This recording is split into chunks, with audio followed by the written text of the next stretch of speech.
అర్జున్, మీరా చిన్నప్పటి నుంచి best friends. ఒకే colony, ఒకే school, ఒకే bench. Ice cream కోసం గొడవ పడేవాళ్ళు. ప్రతిరోజు స్కూల్ అయిపోగానే పార్కులో బెంచ్ మీద కూర్చుని మాట్లాడుకోవడం వీళ్ళకి అలవాటు.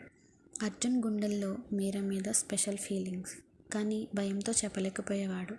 మాట్లాడితే ఈ బాండ్ పోతుందేమో అని. మీరా మాత్రం ఎనర్జెటిక్, హ్యాపీగా ఉండేది. అర్జున్ మాత్రం కామ్, డ్రాయింగ్స్ చేసి ఫీలింగ్స్ని గుండెల్లో దాచేసుకుండేవాడు. ఒకరోజు 10th ఎగ్జామ్స్ అయిపోయాక ఎప్పట్లాగే పార్కులో బెంచ్ మీద కూర్చొని మాట్లాడుతూ ఉండగా మీరా అర్జున్తో ఇలా అంటుంది. అర్జున్, నన్ను హైదరాబాద్ పంపిస్తున్నారు. ఇంటర్ అక్కడే. నేను ఇక్కడికి రాలేను. నువ్వు బాగా చదువుకోవాలి, ఓకేనా అని అంటుంది. అర్జున్ గుండె పగిలిపోతుంది. కానీ బయటికి నవ్వుతూ, ఓకే మీరా, నువ్వు హ్యాపీగా ఉండాలి. ఎక్కడున్నా నేను ఇక్కడ ఉంటాను నీకోసం. ప్రామిస్ చేసుకున్నారు టచ్లో ఉంటామంటూ.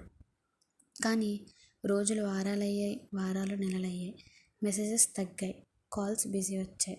ఒకరోజు కామన్ ఫ్రెండ్ నుంచి అర్జున్కి కాల్ వచ్చింది. అర్జున్, మీరాకి యాక్సిడెంట్ అయింది, హాస్పిటల్లో సీరియస్గా ఉంది అని చెప్పగానే అర్జున్ వెంటనే హైదరాబాద్కి బయలుదేరాడు.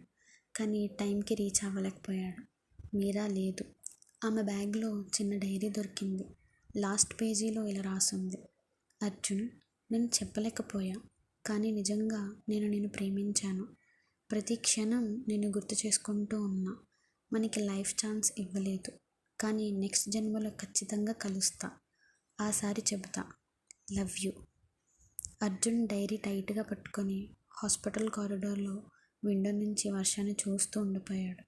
అప్పటి నుంచి అర్జున్ ఎవరితోటి సరిగ్గా మాట్లాడేవాడు కాదు. ప్రతి ఏడాది మీరా బర్త్డే రోజున ఆ పార్కులో బెంచ్ దగ్గర రెడ్ రోజ్ పెడుతూ ఇలా అనేవాడు. మీరా, నేను ఇక్కడే ఉన్నా నీకోసం.